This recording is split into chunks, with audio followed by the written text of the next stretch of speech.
Ito po ang ating smart machine. Ito ay ginamit natin sa loob ng 6 na araw na umabot ng 103 meters. Ito po ang ating pointer head in a good condition. Head clean.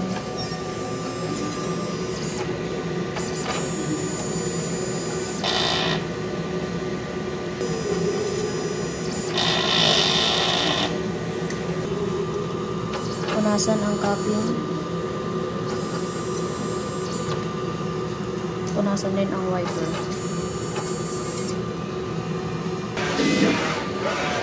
Nozzle check. Ito po ang ating ink tank. Tama lang po. Waste tank. AVR.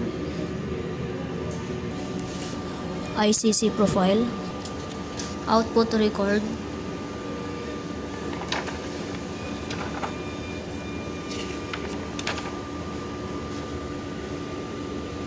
Sabre roll 1.6, 1.5 updated.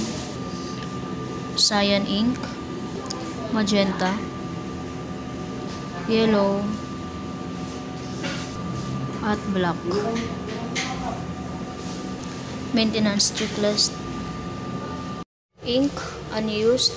Wala pa po tayong yellow. Critical po tayo. Wala pa pong padala. At ito naman po yung used.